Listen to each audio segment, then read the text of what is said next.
Guys, welcome back to my channel. आज हम बात करेंगे chapter 3, history, India and European colonialism. हमने दो चैप्टर अब तक देख लिया है। लास्ट चैप्टर में हमने कॉलोनियलिज्म क्या होता है वो देखा था। ग्रेड 12 का हिस्ट्री हमारा चल रहा है अभी फिलहाल, एंड चैप्टर 3 उसी से कनेक्टेड बिल्कुल ही लिंक्ड है। और हम देखेंगे कि यूरोपियन कॉलोनियलिज्म जो चल रहा था उसका इंडिया पे क्या असर पड़ा, इंडिया में कौन कौन लोग आकर यहाँ पे अपनी कॉलोनीज फॉर्म करके गए, ये हम इस चैप्टर में देखेंगे। बड़ा ही ब्रीफ इंपॉर्टेंट सा डिटेल्ड चैप्टर है ये। अपनी नोटबुक पेन साथ में रखिए to note down the dates, name of the king, governors वगैरह वगैरह and places. So proper notes बनाते जाइएगा and let's quickly dive into the chapter. Chapter 3, India and European colonialism. In the previous lesson, we learned about European colonialism and its impact on world history. In this lesson, we are going to learn about the spread of colonialism in India and its impact. So, already मैंने आपको बताया कि last chapter में हमने cover किया था कि European colonialism क्या क्या है और कौन कौन लोग शामिल हो चुके थे रेस में to capture more and more land throughout the world. अब इंडिया में कौन कौन लोग आए थे उसके बारे में और उसका क्या असर हुआ है हमारे कल्चर पे, हमारे लाइफस्टाइल पे, वो हम सारी चीजें देखेंगे। सबसे पहले है Portuguese. Vasco da Gama, a Portuguese seafarer, reached the port of Calicut, Kozhikode in 1498। तो पहली बार हमने ये पहले के चैप्टर्स में भी देखा हुआ है, 10th स्टैंडर्ड की ज्योग्राफी या हिस्ट्री के चैप्टर्स में भी देखा हुआ है, टूरिज्म वाले सब जगह पे, कि वास्को डा गामा पहले पोर्चुगीज सीफारर जो थे वो यहाँ पर इंडिया की खोज में आए थे और कैलिकट नाम की पोर्ट पर वो पहुंचे थे जो हमारे इंडिया में साउथ सदर्न इंडिया में केरला की तरफ पड़ता है। Once landed on the Indian coast, the Portuguese did not take long to establish themselves in India. By the beginning of 16th century, Portuguese had brought a considerable portion of the Indian coast under their rule. अब एकदम short brief में बता दिया कि जैसे ही वो आ गए यहाँ पर उन्हें ज्यादा समय नहीं लगा अपना यहाँ पर कॉलोनीज फॉर्म करने में और पूरे इंडियन कोस्ट पे कब्जा करने में। और 16th सेंचुरी तक देखिए कितना बड़ा गैप, एक्चुअली 1498 ऑलमोस्ट एंड हो रहा है वो टाइम, फिर 1500 चालू हो जाएगा and beginning of 16th century हो जाएगा वो। सो 16th सेंचुरी तक ऑलमोस्ट 10-15 ईयर्स के अंदर उन्होंने अच्छा खासा अपना वहां पर कंट्रोल कर लिया था पूरे इंडियन कोस्ट के ऊपर। The Portuguese took advantage of the strained relations among various rulers in south India. अब उस टाइम पे कृष्णदेवराय का वहां पर रूल था, बहुत से अलग अलग रूल्स वहां पे, रूलर्स वहां पर थे, राजा हमारे यहाँ पे थे साउथ इंडिया में, जो आपस में ही लड़ा करते थे, जो आपस में ही उनके रिलेशन सही नहीं थे। ये हम अगेन पहले के कुछ चैप्टर्स में, हिस्ट्री के चैप्टर्स में देख चुके हैं। सो दे established their colonies on the western coast and built forts for their protection and used them to protect their colonies from external attacks and to reinforce them continuously with supplies by using seaways। अब उन्होंने क्या कर लिया, simple, west coast जो हमारा, जैसे आप map में देख सकते हो, वेस्ट कोस्ट पे यहां पर पूरा उन्होंने अपनी कॉलोनीज सेट कर ली। कॉलोनीज के आसपास from the sea side and from the land side forts create कर लिए ताकि फोर्ट्स से वो रक्षा कर सके। कोई भी अगर आ रहा है, हमला कर रहा है, अगर कुछ कर रहा है कॉलोनीज पे, तो वो उसका जवाब दे सके, अपने आप को प्रोटेक्ट कर सके, कॉलोनीज को प्रोटेक्ट कर सके और अपना ट्रेड को बचा सके। सो ये सारे रीजंस की वजह से उन्होंने फोर्ट्स बनाना स्टार्ट कर लिया। Portuguese naval force was very strong. They used to launch sudden attacks on their enemy's territory from the sea and wreck it completely. तो ये लोग बहुत ही एडवांस थे अपने नेवी, शिप बिल्डिंग और ये सारी चीजों में, that is Naval force. So Naval force में बहुत ज्यादा एडवांस थे पोर्चुगीज लोग, एंड दैट इज वाई वो लोग एक्सप्लोरेशन के लिए इतनी दूर दूर निकल पड़ते थे अपनी ओरिजिनल कंट्री से। सो ये लोग का बहुत ही स्ट्रांग फोर्स था और ये अपने, अगर एनिमी शिप है अगर इन्हें पता पड़ा तो वो अटैक कर लेते थे, एनिमी टेरिटरी पे अटैक कर लेते थे, सडन अटैक कर लेते थे शिप से। एंड इंडियंस को अभी तक आदत नहीं थी लैंड के बाहर यानी सी रिलेटेड चीज से फाइट करने की, इसलिए नेवी अलग होती है, आर्मी अलग होती है। सो हम अभी तक इतना डील करना नहीं जानते थे, कैसे उस चीज को डील करें, एक्सेप्ट शिवाजी महाराज। शिवाजी महाराज ये दूरदृष्टि रखे थे, इसलिए उन्होंने अपनी खुद की एक नेवल फोर्स सेटअप की थी। इसके बारे में हम डिटेल में आगे पढ़ेंगे जरूर। लेकिन अगेन पोर्चुगीज लोग का स्ट्रॉन्ग नेवल फोर्स था, इसीलिए वो बड़े आसानी से हम पर अटैक कर लेती थी, सी में रह के लैंड पे अटैक कर लेती थी तोप वगैरह, तोप बारूद वगैरह से। एंड एनिमीज कुछ नहीं कर पाते थे, इंडियंस कुछ नहीं कर पाते थे। The Indian local rulers could not match the Portuguese in the war tactics, और हम लोकल रूलर्स जो थे वो बिल्कुल ही इसका सामना नहीं कर सके. When they established a firm control on the Indian Ocean, they made it obligatory for the Indian rulers to get license from them for sailing on the Indian Ocean. अब जैसे ही उन्होंने पूरे इंडियन ओशन पे कब्जा कर लिया, west coast east coast पूरा आसपास पूरा इंडिया इंडियन ओशन जितना है वो कब्जा करते ही इन्होंने अब कंपलसरी कर दिया कि तुमको इंडियंस को इंडियन राजाओं को अगर समुद्र में कुछ काम करना है, ट्रेड वगैरह पास करना है, शिप वगैरह पास करनी है, आपको लाइसेंस लगेगा. लाइसेंस को कारतास कहा जाता था. लाइसेंस लगेगा कारतास, उनसे परमिशन लेनी पड़ेगी और उनका थप्पा लगेगा. और उस कारतास में बेसिकली शिप का नाम, शिप वेसल जो होती है उसका नाम, कैप्टन कौन है, उधर कितनी अंदर शिप के अंदर उन्होंने गन बारूद ये सारी चीजें रखी है सेल्फ डिफेंस के लिए, वेपनरी क्या क्या रखा है, ये सारी चीजें उसके अंदर डिटेल होनी चाहिए. तो ये एक लाइसेंस लगता था जो पोर्चुगीज लोग देते थे, पोर्चुगीज से लेना जरूरी था. अगर नहीं लिया आपने ये लाइसेंस और पता पड़ा कि आपकी शिप ये काइंड ऑफ अनलाइसेंस्ड है, तो वो लोग अगेन उस पर हमला कर देते थे, या तो शिप डुबा देते थे पूरी तरह से, या तो कब्जे में ले लेते. तो ये उन्होंने पूरा कंट्रोल चालू कर दिया और लाइसेंस सिस्टम स्टार्ट कर दिया. If the local rulers dared to set out on the sea without a Portuguese license, the ship were either seized or sunk by force.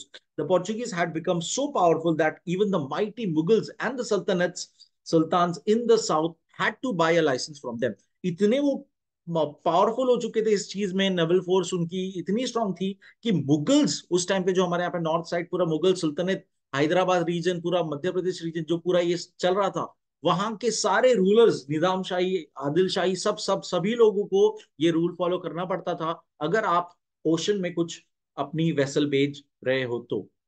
By 1608, the Portuguese had their colonies on the western coast of India at Diu, Daman, Chaul, Goa, including Shasti and Bardesh, Hanover, Ganguli, Basrur, Mangalore, Kannur, Kodungallur, Kochi and Kollam. So ये सारे names आपको at least 5 names याद होने चाहिए कि Portuguese ने western coast पे कौन सी जगह पे अपनी कॉलोनीज बनाई थी. तो इजी 5 याद रख लेना आप अपने हिसाब से.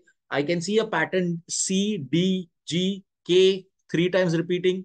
So you can create keyword बना सकते हो और आप याद रख सकते हो ये सारे नाम. बड़े फनी से नाम लग रहे थोड़े से. Similarly on the eastern coast, अब ईस्ट कोस्ट की बात करते, वेस्ट कोस्ट, ईस्ट कोस्ट की बात करते. East coast, they had trade colonies at Nagapattinam, Mylapore, and also called as south and Hooghly in Bengal. तो पूरा वेस्ट ईस्ट और पूरा ऊपर कोलकाता बंगाल तक का पूरा उन्होंने कब्जा कर लिया है. इंडियन ओशन पे पूरा उनका कब्जा है कोस्ट पे. This stretch of the Portuguese Empire had its capital at Goa. और ये पूरा कैपिटल इन्होंने गोवा को सेट करके रखा था. इतनी इतनी जगहों का कैपिटल क्या है, Goa. The Portuguese colonies had spread from Cape of Good Hope to Macao in China. अब अफ्रीका की बात करें, अफ्रीका का जो पीक पॉइंट था केप ऑफ गुड होप, वहां से लेके पूरा ओशन हमारा क्रॉस करते हुए इंडियन कॉलोनीज, इंडियन जो उन्होंने कॉलोनीज वहां पे सेट कर दी, अपनी पोर्चुगीज कॉलोनीज जो सेट कर दी ईस्ट और वेस्ट कोस्ट दोनों पे, चाइना तक, मकाओ चाइना तक, ये इतना पूरा रीजन उन्होंने कैप्चर कर लिया था और वो उनके अंडर आता था. They all were consider to be part of Indian empire of the Portuguese. तो पोर्चुगीज ने इंडियन एम्पायर पे जो कब्जा कितना किया है, तो वो ये पूरा रीजन होता था. अगर आप मेरे पीछे भी मैप देख सकते हो तो from this tip, that's the African Cape of Good Hope से लेके पूरा ऊपर हमने गए, ये रहा इंडिया छोटा सा यहाँ पे जो दिख रहा है यहाँ पे, टिल अप चाइना. ये इतना पूरा रीजन उन्होंने कर लिया था capture. Okay, now there were several office holders appointed by Portuguese king. अब जो पोर्चुगीज राजा थे वहां पे जॉन, इस टाइम पे जॉन द थर्ड करके राजा थे, if I am not wrong. उन्होंने वाइसराय, कैप्टेनियो इलजराल, वाइसरॉय और जनरल ऑफ आर्मी बेसिकली, उनको 3-3 साल के टेन्योर के लिए हायर करके रखा था. एक जन जाएगा कैप्टन, 3 साल का ही रहेगा, वाइसरॉय जाएगा 3 साल के लिए उस चीज पे रूल करेगा, कमांड करेगा. There use to be an advisory board, एक एडवाइजरी बोर्ड बनी थी जो सारी देख रेख रखने के लिए बातचीत वगैरह करेगी।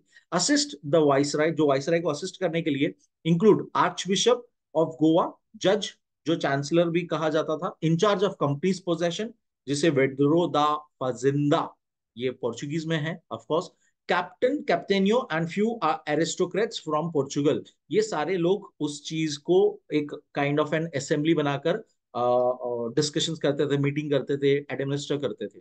Viceroy used to be the presiding head of the administrative setup, और इसमें सबसे इंपॉर्टेंट, सबसे ऊंची पद वाला वाइसराय था।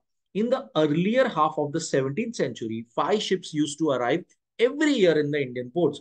तो 5 शिप्स लेके आते थे पोर्चुगीज, हर हर साल का ये इनका रूटीन था। 5 शिप्स इंडिया आती है, सामान आधा कुछ लेकर यहाँ बेचती है, फिनिश गुड्स, रॉ मटेरियल्स वगैरह इंडिया से ले जाती है, वापस फिनिश गुड्स, ये ट्रेडिंग चल रहा है। सो 5 शिप्स आती थी every year. These ships were equipped with cannons, तो मैंने आपको ऑलरेडी बताया कि गोली बारूद, इनके पास वो बड़े बड़े तोप थे, शिप्स के अंदर कैनन्स रखे थे इनके पास जिससे वो हमला कर सकते थे। The Portuguese had ship building facilities eight Goa, Diu and दमन। अब ये 3 अलग अलग जगह पर उन्होंने शिप बिल्डिंग अपनी बनाना चालू कर दिया था, और बहुत ही बेहतरीन वो शिप्स बनाते थे। Durable teak wood of best quality essential for building ships was available in these regions. और ऐसा क्यों ये 3 जगह? क्योंकि यहाँ पर जो बनाने के लिए जो लकड़ा चाहिए, टीक वुड जो चाहिए, वो झाड़ यहाँ पे अवेलेबल है, और उसको काट काट के वो शिप बिल्डिंग करते थे।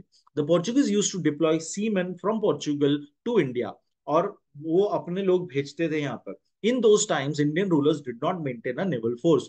Therefore, Indian rulers found it difficult to fight the strong naval forces of Portuguese. Only one exception was that of Chhatrapati Shivaji Maharaj, who had built his own navy. The Dutch and the British defeated the Portuguese naval forces in the 17th century in the sea battles. So, again, पूरा एक brief दे दिया, और एक बड़ी C length of history का उन्होंने बहुत ही छोटा सा पैराग्राफ में बता दिया कि इंडियंस, मैं ऑलरेडी आपको ये बता चुका हूं कि इंडियन रूलर्स केपेबल नहीं थे नवल फोर्सेस के लिए, एक्सेप्ट वन एक्सेप्शन है, शिवाजी महाराज, उन्होंने अपनी नेवी बनाई थी और ये जरूर लड़े थे वो। बाद में द डच और ब्रिटिश फोर्स दोनों ने मिलकर पोर्चुगीज वालों को हरा दिया था सी बैटल्स के अंदर, क्योंकि डच और ब्रिटिश इनकी खुद की नेवल फोर्सेस थी। The Portuguese prohibited building of any religious monument except churches in Indian provinces under their rule. So यही हमारे यहाँ पे क्रिश्चियनिटी सबसे ज्यादा अगर पॉपुलर और फैलाने वाले अगर कोई है तो पोर्चुगीज लोग ही है।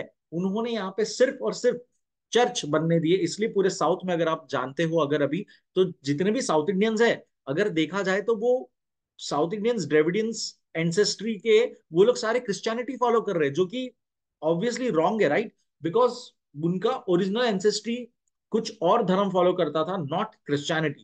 क्रिश्चियनिटी उनके यहाँ पे चर्च इन्होंने बना बनाकर, पोर्चुगीज वालों ने बना बनाकर क्रिश्चियनिटी को इतना प्रोपोगेट किया कि आज जितने भी अगर आपके अगर कोई साउथ इंडियन फ्रेंड्स है, सो दे आर डेफिनेटली क्रिश्चियंस, इतनी मतलब मुझे गारंटी है इस बात की। सो ये चीज इतने सालों पुरानी चीज है, जो फाउंडेशन उसका बीज बोया गया था, जो आज जाके बड़ा ही कॉमन हमारा जो सेक्युलरिज्म है, जिसमें हमने हर रिलीजन को एक्सेप्ट किया हुआ है। लेकिन पोर्चुगीज खुद वैसे नहीं थे, उन्होंने दूसरे किसी धर्म को बढ़ने नहीं दिया, ना वो मस्जिद बनने देते थे, ना वो मंदिर बनने देते थे, वो बस बस चर्च बनाते थे और सबको फोर्स करते थे कि आपको क्रिश्चियनिटी फॉलो करनी है। इनफैक्ट वो उसी के बेस पे जॉब्स वगैरह देते थे, इसलिए लोग भी वो क्रिश्चियनिटी में शिफ्ट हो जाते थे।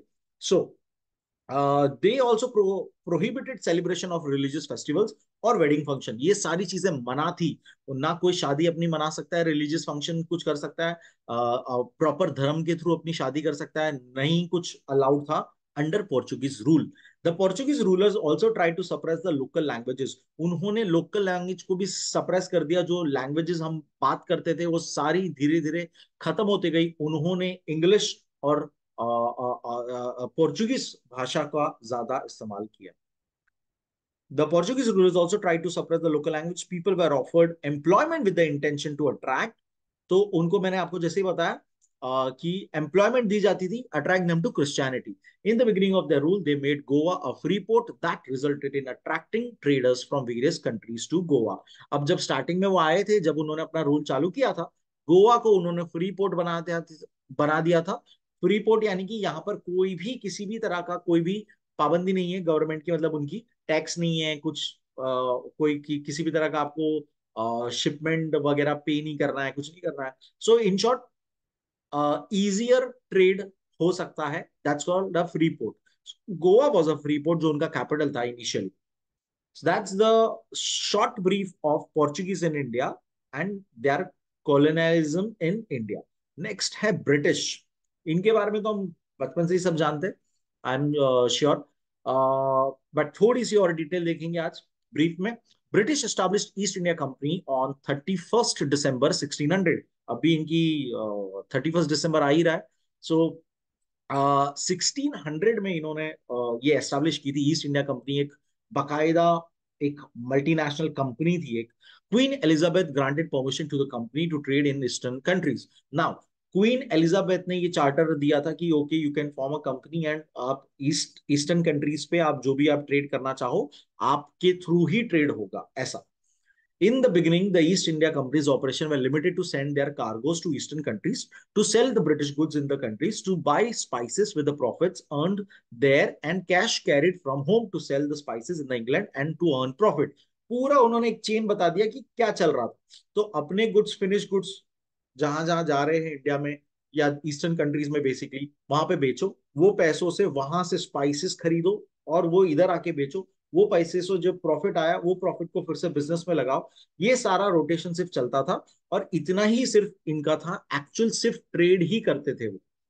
The sailboats of those days needed to plan their forward and backward voyages in specific periods of the year. अब हर पूरे साल में कभी भी उठ के नहीं चलो चलो निकल पड़ते इंडिया के लिए, ऐसे नहीं होता था वो. पहले तो काफी टाइम लगता था एक कंट्री से दूसरे कंट्री पहुंचने, आई गेस अराउंड मंथ और 2 मंथ लगता था. एंड वो एक प्रॉपर सीजन वाइज जाना पड़ता था कि हम रॉन्ग सीजन में अगर तूफान में अटक गए तो पूरा बर्बाद हो जाएगा. तो एक स्पेसिफिक सीजन टाइम होता था जब वो ट्रैवलिंग होती थी, वॉयजेस प्लान किए जाते थे. Therefore to carry out trade transaction was more tedious. बहुत ही मुश्किल सा काम था ये करना, बहुत ही पूरा इतना प्लान करना, 1 ईयर 2 ईयर की प्लानिंग पहले से करके रखना. Under such circumstances the British were in need of a permanent place to build warehouses to store the goods bought at low prices. अब इनको इसलिए जरूरत पड़ी कि शिप तो आ चुकी है, शिप ने अपना फिनिश गुड समझो 2 महीने में बेच दिया, लेकिन 2 महीने बाद अब इनके पास बहुत सारा कैश आ चुका, और 2 महीने में ये जो शिप्स आई है 5 6 जितनी भी शिप्स, वो रिटर्न अभी नहीं जाने वाली है. वो उसको और अभी टाइम है, साल भर अभी लगेगा या एटलीस्ट 8 to 9 मंथ्स लगेंगे. तो इतने टाइम अब इन्होंने जो चीजें खरीदी, स्पाइसेस खरीदी या जो भी चीजें आप वो खरीद रहे हैं, जो वो इंग्लैंड ले जाके बेचेंगे, ब्रिटेन लेके जाएंगे, वो खराब ना हो जाए, उसको कैसे वो स्टोर करेंगे. सो इसीलिए वेयर हाउस की जरूरत थी उन्हें काफी. The British boats used to sail from England during the months of December to April. अब हमें बहुत अच्छा टाइमलाइन उन्होंने दे दिया है, प्लीज इसको अंडरलाइन कर लीजिएगा. अब इंग्लैंड से इंडिया कब आती थी? दिसंबर टू अप्रैल के टाइम पीरियड में आती थी. And use to enter to England after an year in the month of Jan. और एक साल पूरा कंप्लीट होने के बाद नेक्स्ट जैन में वो रिटर्न जाती थी, after completing trading transaction in India, सब कुछ खत्म करके. This required that they stay in India over a period of 9 to 13 months. तो ये 9 से 13 महीने वो यहाँ पे ही रहते थे. Hence the company decided to build their factories. इसलिए उन्होंने यहाँ पे फैक्ट्रीज बनाना स्टार्ट कर दिया, जिसे एम्पोरियम्स कहा. A place where goods are bought, stored and sold. In India, the staff of the factories were called factors. जो पूरे जो स्टाफ होते हैं उसे फैक्टर्स कहा जाता है, जो जो काम करते हैं मशीन्स वगैरह सब चीज पे, पैकिंग से लेके सब कुछ. इन 1623 द ब्रिटिश गवर्नमेंट, आप जंप देखिएगा 1600 फिर 23, हम 23 साल आगे आ चुके. 1623 the British government under the civil and military law granted the company an authority of adopting punitive measures for erring the staff. अब इन्होंने 1623 में ब्रिटिश गवर्नमेंट ने एक ऐसा कानून सिविल और मिलिट्री लॉ के तहत एक ऐसी उन्होंने परमिशन ले ली कि अगर किसी ने भी स्टाफ ने कोई गलत चीजें की, अर्निंग मीन्स कोई गलत चीज की, सिन सिन किया बेसिकली किसी तरह का, तो उनपे बहुत ही स्ट्रिक्ट प्यूनिटिव मेजर्स यानी कि बहुत ही स्ट्रिक्ट पनिशमेंट दी जाएगी। ये उन्होंने परमिशन ले ली लॉ के तहत। The company was also given the right of monopoly to trade in eastern countries. और कंपनी अकेले को उसने मोनोपोली ले ली थी कि अकेली कुछ भी ईस्टर्न कंट्रीज में बेचना है, कुछ भी करना है तो हम हमारे थ्रू ही होगा और कोई नहीं कर सकता। Charles II, the King of England, issued a charter allowing the company to build forts in India, to maintain an army and make treaties with non-Christians. अब उन्होंने चार्ल्स द सेकेंड ने क्या किया, उन्होंने एक ऐसा फरमान जारी किया जिसमें उन्होंने उनको परमिशन दे दी कि यहाँ पे तुम फोर्ट्स बनाओ, आर्मी अपनी मेंटेन करो और नॉन क्रिश्चियंस लोग से अपनी समझौते ट्रीटीज बना के रखो। In the latter half of the 17th century, the company operated from Surat and Chennai, that's Madras, us time pe. The eastern coast, Odisha, Bengal, in India, and other eastern countries were under the company's jurisdiction. The factories at Rajapur in Maharashtra, port city of Mocha in Yemen, in the Red Sea, Basra in the Persian Gulf were controlled by the Surat Center. तो सूरत एक operating centre था, सूरत Chennai operating centre था, और यहां से वो अलग अलग जगहों की पोर्ट्स पे अपना कंट्रोल जारी रखते थे, अपना कंट्रोल रखते थे। The Surat factory staff comprised of an accountant. वहां पर कौन कौन थे? Accountant, in charge of the stores, treasurer, other some factors and clerks. In addition there was a Christian priest, एक प्रीस्ट हमेशा रहता था साथ में। अ सर्जन, कुछ भी डॉक्टर, कुछ जरूरत है, कुछ भी हो गया इसके लिए, surgeon and his assistant, कुक्स, companies president personal servants and trumpet blower. तो अगर किसी ने हमला वगैरह कर दिया तो ट्रम्पेट ब्लोअर भी साथ में हमेशा रहता था। तो ये सारे लोग एक पर्टिकुलर एक ही जगह पर बिल्डिंग में अच्छे से वो वहां पर रहते थे एंड वहीं पे खाते पीते थे। यहाँ पर डू यू नो में उनके बारे में थोड़ा सा डिटेल दिया है। क्या खाते थे? खिचड़ी खाते थे, राइस, मीट, ब्रेड, ये सारी चीजें उन्हें मिलती थी। एंड आप वो डिटेल में पढ़ सकते हैं। The British citizens were also appointed in the factories as apprentice, clerks and factors. और वो ब्रिटिश सिटीजन अपने यहाँ से, इंग्लैंड से भी लोगों को हायर करके यहाँ पर रखते थे काम के लिए। Everybody right from the president to apprentice lived in the factory premises. सब लोग फैक्ट्री प्रेमाइसेस में ही रहते थे। All were provided food by the company mess. जो मेस एक होता है किचन, वहीं से सबको खाना मिलता था। They were permitted to trade various commodities except those which were banned by the company: textile, indigo, spices, wool, lead, corals, ivory.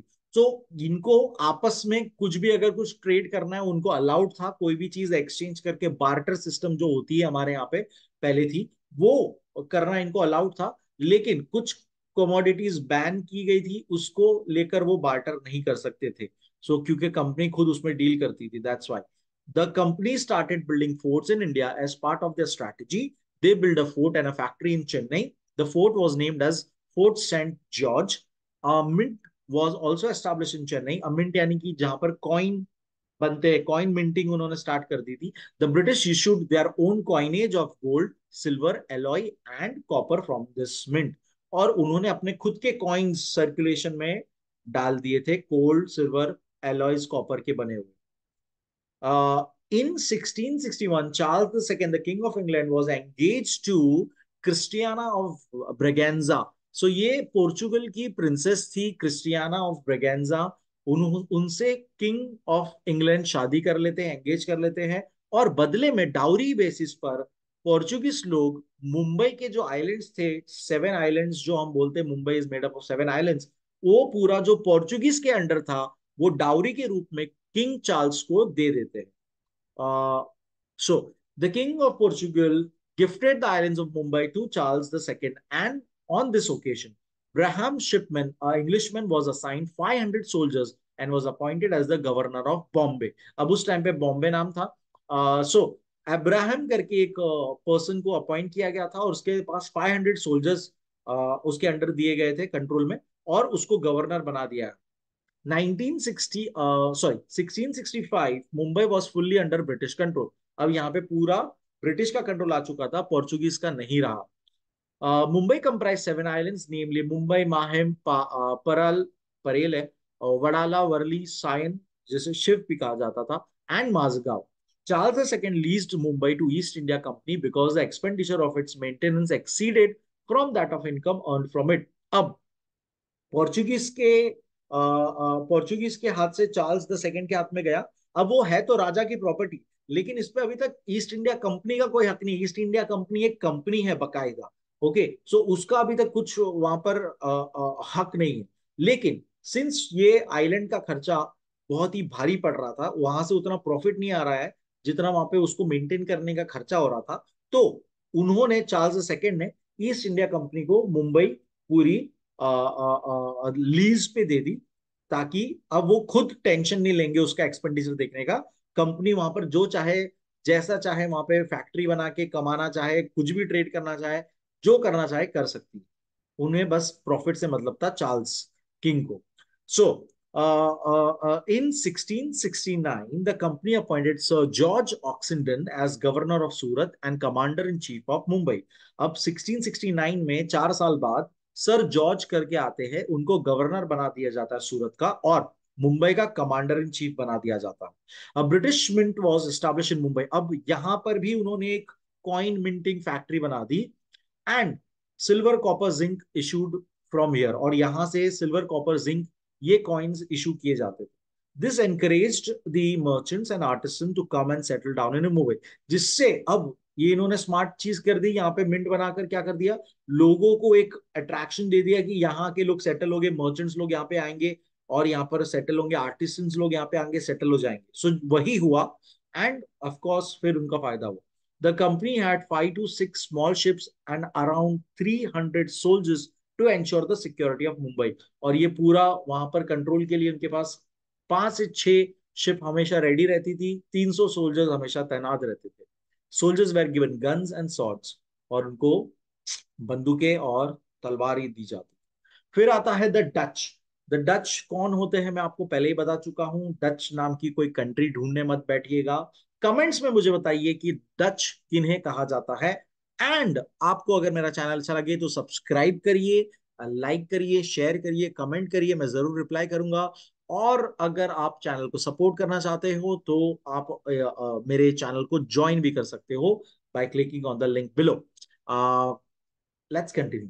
Dutch in 1602, अब अगेन हम पीछे थोड़ा चले गए, 1602 में चले गए। 1602 several Dutch companies came together to form a company name United East India. So मैं रिसर्च कर रहा था तब मुझे पता पड़ा यूनाइटेड ईस्ट इंडिया करके कोई कंपनी एग्जैक्टली उनका नहीं था, रियल नेम था जो हम मैंने यहाँ पे ब्लू से लिखा हुआ है, ये डच में लिखा गया ऑफकोर्स, वेरेंज ओस्ट ऊस्ट इंडिश company, East India company, East India company, ऊस्ट इंडिश कंपनी। सो ये डच नेम, रियल नेम ये है।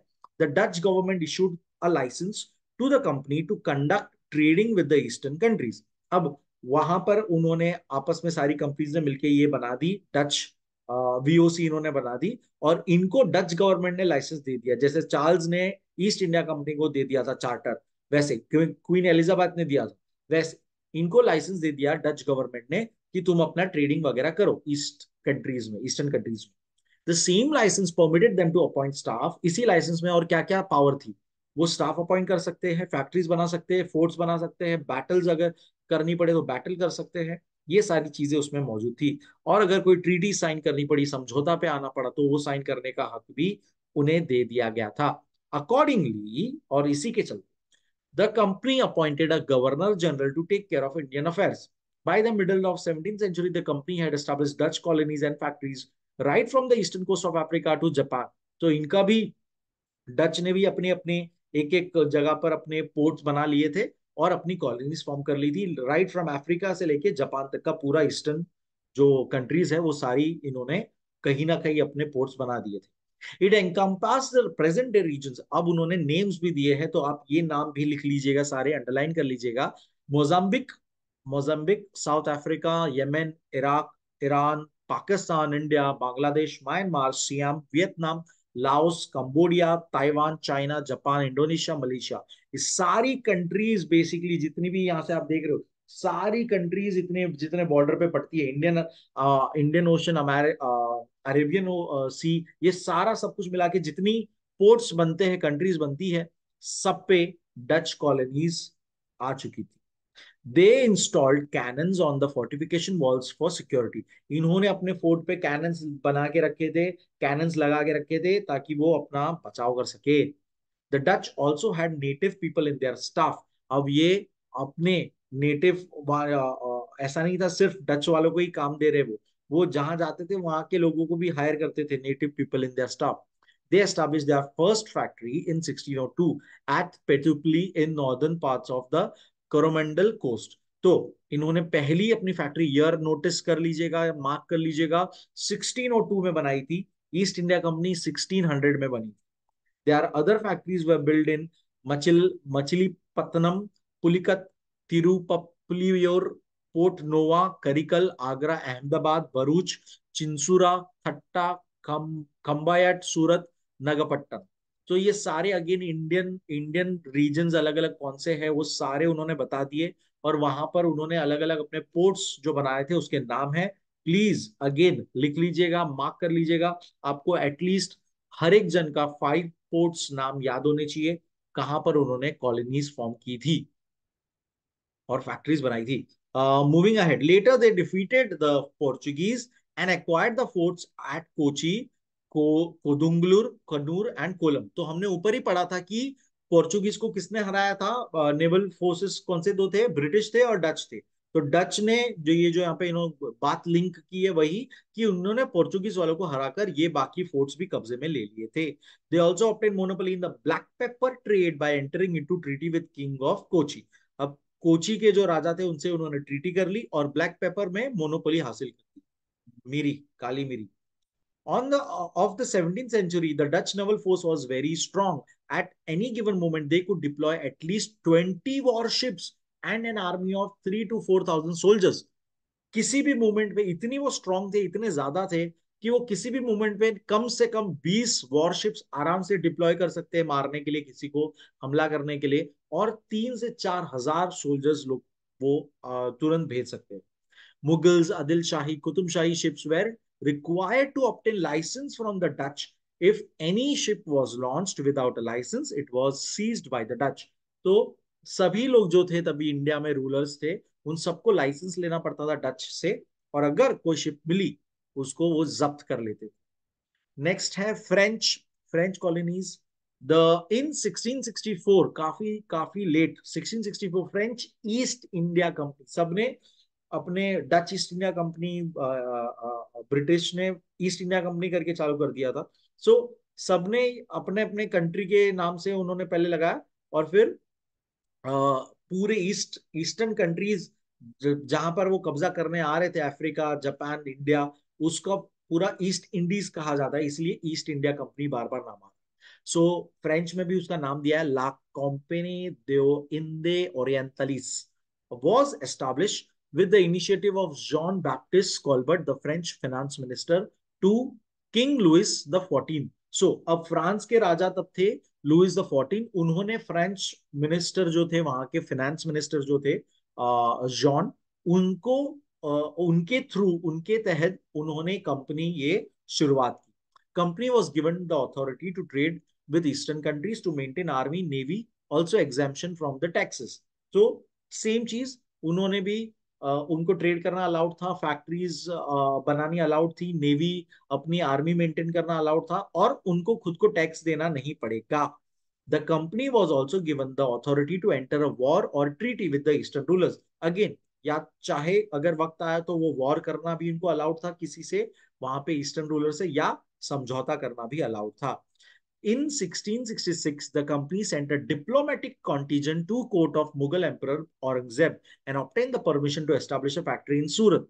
तो 1666 में फ्रेंच वालों ने औरंगजेब के पास एक अपना प्रस्ताव रखा और सूरत में एक फैक्ट्री बनाने की परमिशन ले ली।